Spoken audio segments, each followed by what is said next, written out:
Okay, this is 37th Street Radio and TV, and of course, without here hooking you up with the best of the best interviews. And today we have another special guest. So, guest, please introduce yourself.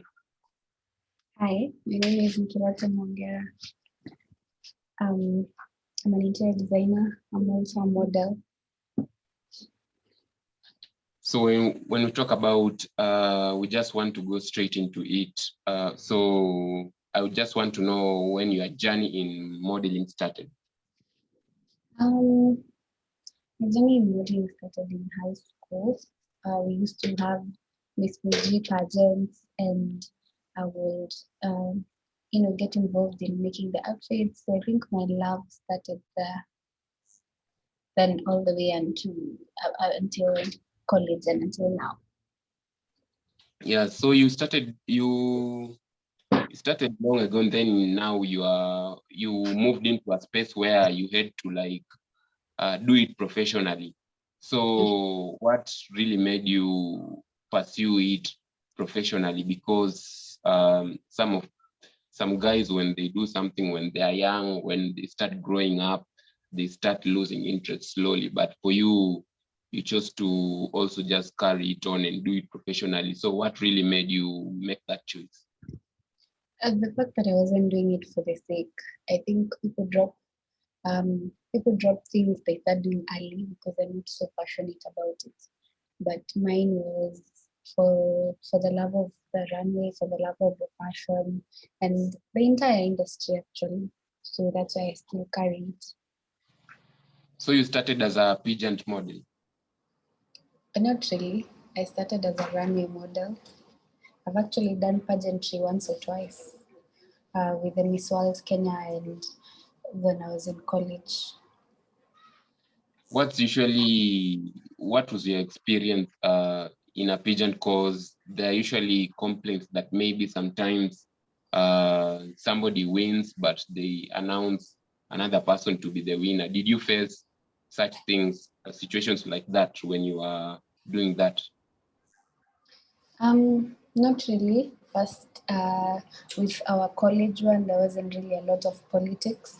And then when we did Miss World, I didn't go to the main event, but I was there for the boot camp, which again I didn't feel there was a lot of drama. People at that stage were supportive and just putting themselves out there.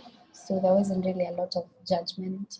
I will say though there was tendencies of cutthroat situations. Someone wants to be best at this, but I didn't witness sabotage. Yeah, so like you're also a finalist at the Miss World Kenya, just as you have said before. I just want to know how your experience was there. Maybe did you learn anything from that situation? How was it just generally looking back at that experience? When I did Miss World, I was actually fresh out from a corporate. I hadn't been on the runway for some time. I hadn't been in the fashion industry for some time. So that was uplifting, I would say, and then a good reminder to what the industry was. It was a good welcome back.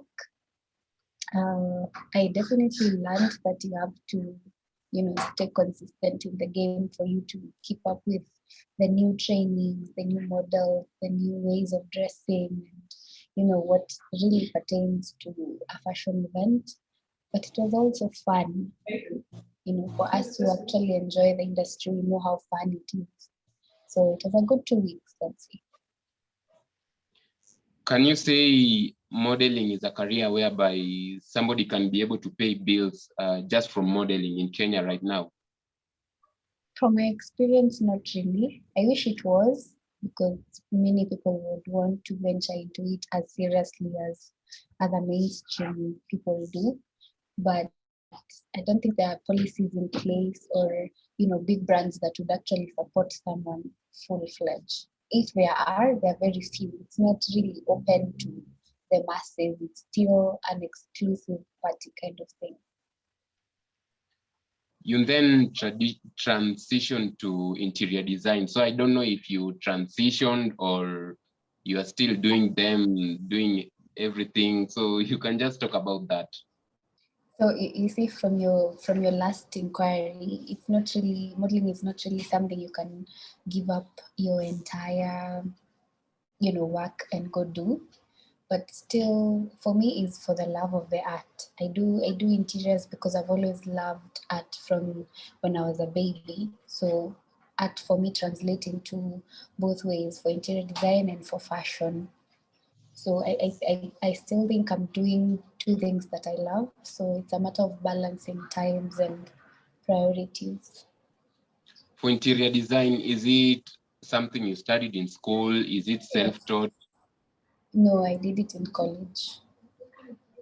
They're usually like in Kenya, and of course I know you have been through such situations. Like you study something in school, and then when you go to the marketplace and you now want to apply it, you find that the marketplace is very different.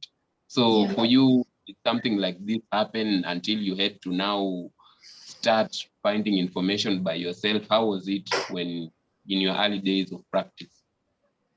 I'd say I started my career pretty early. I actually got into the workforce a year, like a year before I graduated.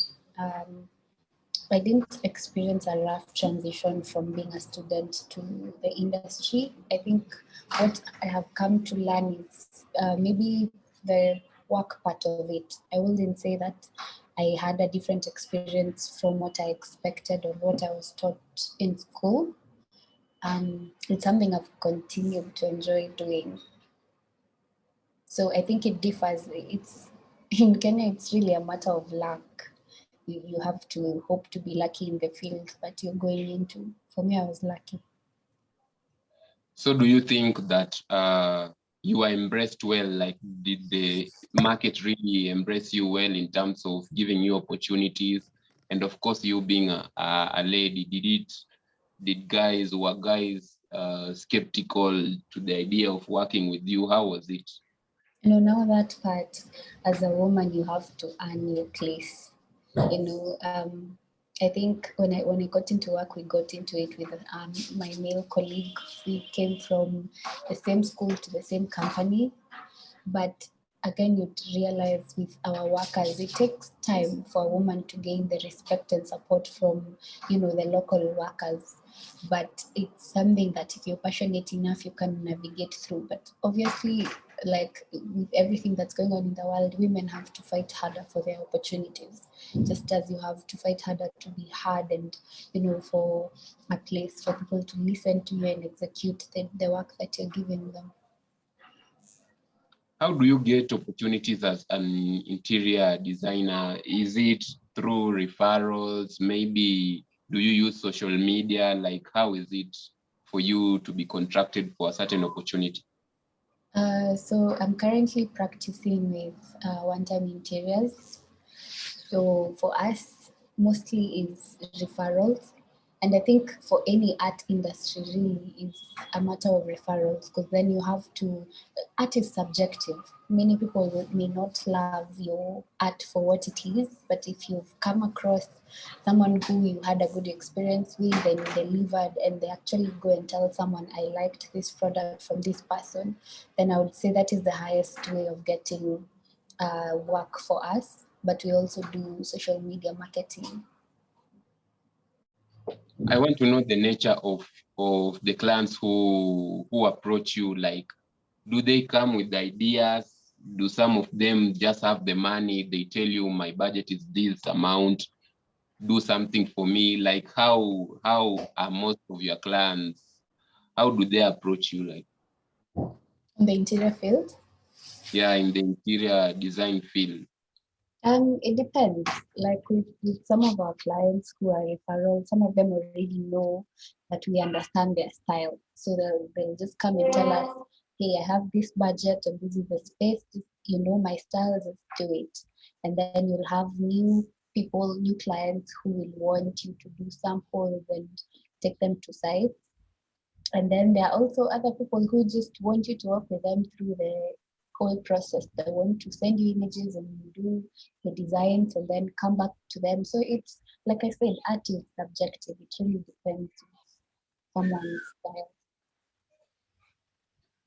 How do you make sure that you deliver according to the client's needs, more so for these clients who maybe they don't really have an idea of what they really want, but still they want a good end product? So how do you deal with that? You listen. I think with any industry, anyone can accept that you just have to listen. Because if you tell me you want a place that is peaceful and stylish, it's my job to know what that translates into in terms of execution on site. So we get lucky with clients who already know they want this specific kind of seat and this kind of wall. But for those who don't know, it's supposed to be my job to know what their idea translates to in terms of design, of which I still have to, work with them stage by stage and make sure they're understanding what I'm delivering. And a lot of my work is, doing 3D visuals. So by the time we get to site, you already know what you're getting yourself into. As we are finishing up, you can just talk to us about the most important lesson in your journey. The most important lesson in my journey, both as a model and as a designer, I realized it's to be grounded. Because you see, if I had gone to this world and gotten lost into the whole world of glamour and, sometimes even fake realities and the pressures that go into delivering such kind of a world, and, in terms of interiors, if I get lost in the whole fight that we go through as women to get attention, because, this is a 90 if not higher percent male dominated industry. So if you're not grounded, if you don't know yourself, then you find yourself in the losing end. So I think for me, in my entire journey in both fields, is knowing who I am and what I can put on the table, and trying to learn new things with both sides.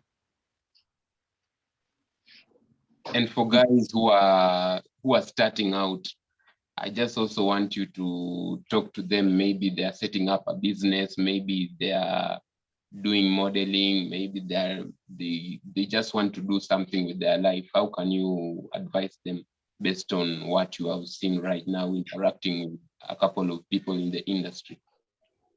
I think with the fields that I've mentioned and affiliated with, and any sort of brand that they're looking to build, the better thing you can do for yourself is to understand your market, understand how to create the demand and how to, make the supply. Because at the end of the day, you want to make sure you're reaching your customers. You want to make sure you're a solution-based kind of entity.